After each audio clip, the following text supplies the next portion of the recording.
ਇਹ ਵੀ ਮਸ਼ੀਨਾਂ ਜਿਹੜੀਆਂ ਨਾ ਇਸੇ ਕੰਮ ਵਾਸਤੇ ਇਸਤੇਮਾਲ ਹੁੰਦੀਆਂ ਨੇ।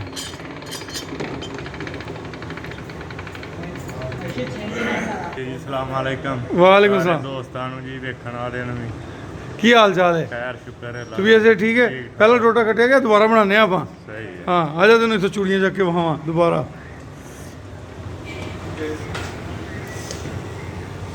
ਲੈ ਵੀ ਸੁਹਾਨ, ਇਹ ਨਾ ਚੂੜੀਆਂ ਉੱਤੇ ਜਿਹੜੇ ਸਫੈਦ ਸਫੈਦ ਇਹ ਨਿਸ਼ਾਨ ਨੇ ਨਾ, ਇਹ ਚਿੱਟੇ ਹੁੰਦੇ ਪਏ, ਬਿਲਕੁਲ ਇਹ ਬਣ ਰਹੇ ਨੇ ਉਹਦੇ ਨਾਲ। ਸਹੀ।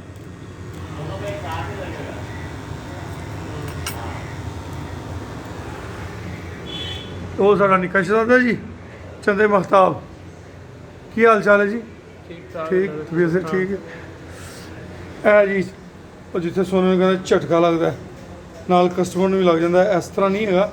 ਇਹ ਸਿਰਫ ਸੋਨੇ ਨੂੰ ਕਲੀਨ ਐਂਡ ਵਾਸ਼ ਕਰਨ ਵਾਸਤੇ ਇਸਤੇਮਾਲ ਹੁੰਦਾ, ਗਾਹਕ ਨੂੰ ਇਹਦੇ ਝਟਕਾ ਨਹੀਂ ਲੱਗਦਾ।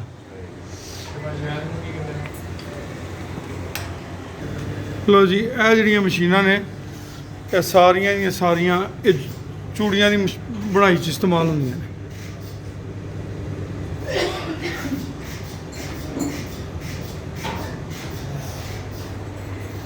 ਸੁਭਾਨ, ਇਹ ਹੈਗਾ ਹੀ ਗਲਾਈ ਦਾ ਏਰੀਆ, ਇੱਥੇ ਸੋਨਾ ਗਾਲਿਆ ਜਾਂਦਾ ਤੇ ਬਾਕੀ ਇਹ ਸਾਰੀਆਂ ਚੀਜ਼ਾਂ ਜਿਹੜੀਆਂ ਹਾਂ ਇਹ ਇਹਨਾਂ 'ਚ ਇਸਤੇਮਾਲ ਹੁੰਦੀਆਂ ਨੇ।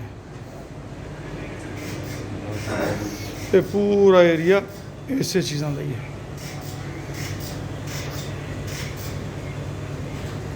ਆ ਜਾ ਵੀ ਸੁਭਾਨ, ਤੈਨੂੰ ਆਪਣਾ ਦਫ਼ਤਰ ਵਿਖਾਵਾਂ, ਉੱਥੇ ਮਿਲਨੇ ਆਪਾਂ ਥੱਲੇ ਵਾਪਸ ਆ ਕੇ। ਆ ਜਾ ਆ ਜਾ ਆ ਜਾ।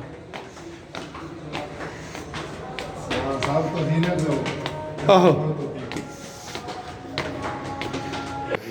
ਹਾਂ, ਵਨ ਬਾਏ ਵਨ। ਆ ਜਾਓ ਆ ਜਾਓ ਆ ਜਾਓ।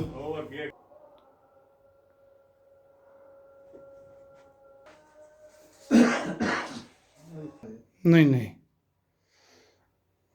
ਉਹ ਬਿਸਮਿल्ला ਜੀ ਬਿਸਮਿल्ला। ਉਹ ਸ਼ਹਜ਼ਾਦਾ ਸੁਭਾਨ ਆਇਆ ਜੀ ਅੱਜ, ਵਾकई शहजादा है, कोई शक नहीं। की हाल चाल है पुत्र?